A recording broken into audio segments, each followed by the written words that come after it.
Baik, saya akan langsung arahkan kepada Pak Alois untuk meminta tanggapan, bukan tanggapan, tapi mungkin konfirmasi soal em, meminta bahwa atau dasar meminta Ibtu Rudiana untuk melakukan sumpah pocong.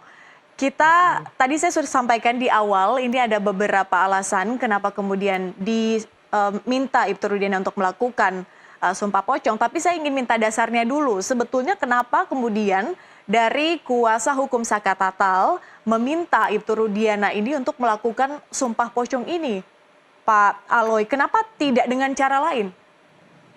Ya, jadi begini Mbak, saya mau menanggapi dulu kaitan tadi ya, bahwa kami masih berpedoman kepada LP pertama Mbak. Jadi laporan polisi yang pertama itu adalah kecelakaan.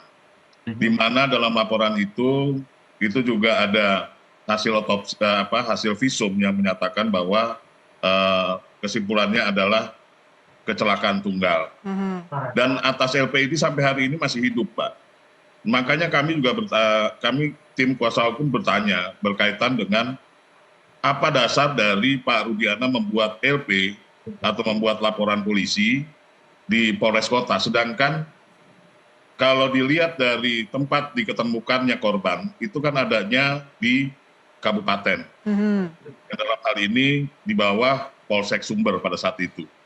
Nah, kami justru mempertanyakan kenapa ini dibawa ke Polres Kota Cirebon, yang mana kalau berdasarkan dalil-dalil atau berdasarkan fakta-fakta di persidangan dan berdasarkan kesaksian-kesaksian yang ada di dalam BAP maupun yang ada di dalam persidangan, semuanya itu tidak menunjukkan adanya kejadian terjadinya penganiayaan dan pemerkosaan yang terjadi di belakang showroom. Dan juga di jalan raya depan SMP 11 itu juga tidak ada bekas-bekas atau tidak ada di dalam berkas diketemukan barang bukti yang berhubungan dengan adanya pelemparan batu. Oke, ini berdasarkan apa Pak Alois? Ya. Yang Anda sampaikan tadi berdasarkan apa? Ya, berdasarkan fakta-fakta di persidangan, keterangan saksi, ya. Dan keterangan saksi ini kan harus diikuti dengan bukti lain untuk menjadi sahihnya satu keterangan.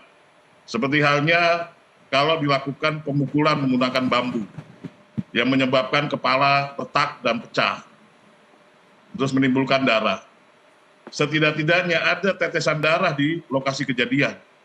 Tetapi di sini kami tidak pernah melihat atau kami tidak pernah membaca adanya olah TKP yang dilakukan oleh kepolisian Kota Cirebon di belakang showroom maupun di jalan raya depan SMP 11. Yang ada adalah olah TKP berkaitan dengan kecelakaan.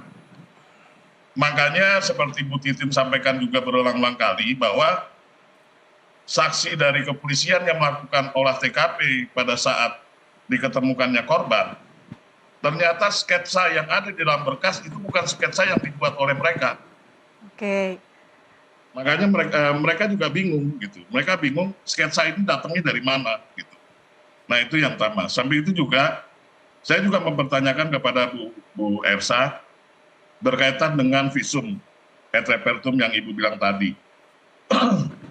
Kami di sini telah membaca visum yang yang punyanya Vina ya. Itu tidak ada satupun visum yang menyatakan adanya trauma tajam nih. Nah itu dasar bilang bahwa itu adanya trauma tajam di mana. Sedangkan di sini hasil visum semuanya adalah trauma tumpul. Adapun sayatan itu tidak bisa dipastikan itu akibat trauma tajam atau senjata tajam. Seperti halnya ada di dalam surat dakwaan para terpidana, semuanya tuh mengarah kepada pembunuhan melalui dengan menggunakan samurai, ditusuk, disabet. Tetapi faktanya di dalam hasil otopsi maupun hasil visum, otopsi itu yang melakukan adalah Polsek Sumber, sedangkan visum yang melakukan adalah Polres Kota. Itu dilakukan setelah jenazah dikuburkan kalau visum. Oke. Sedangkan otopsi pada saat korban masih di rumah sakit Gunung Jati. Dan di dalam otopsi tidak ada juga disebutkan adanya trauma-trauma tajam. Semua trauma tumpul. Kalau kita lihat dari bukti novum yang kami sampaikan dalam persidangan PK Tata Sakal kemarin, sangat terlihat jelas bahwa patahan lengan sebelah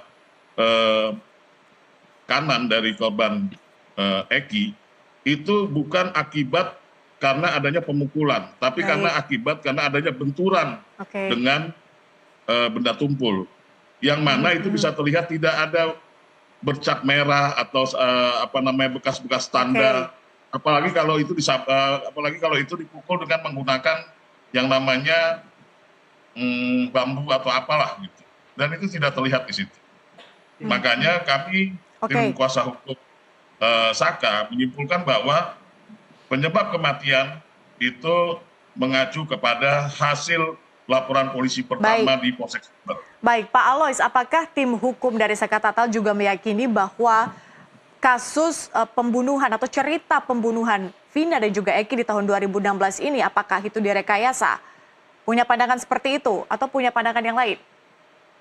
Kalau kami dari awal bilang ini semua rekayasa. Karena apa? Karena dari laporan Ibtu Rudiana di Polres Kota itu sudah tergambar.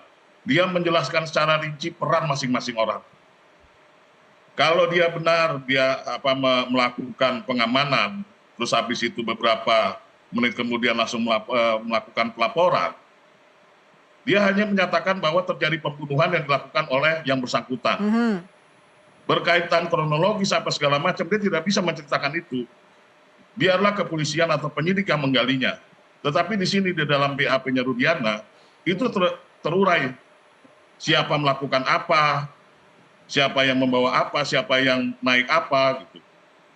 Hanya berdasarkan pengakuan-pengakuan dari para terpidana itu sendiri yang kita duga bahwa berdasarkan keterangan di persidangan PK kemarin atas nama Rivaldi atau Hadi yang mengatakan bahwa dalam proses penangkapan itu sudah dilakukan penganiayaan.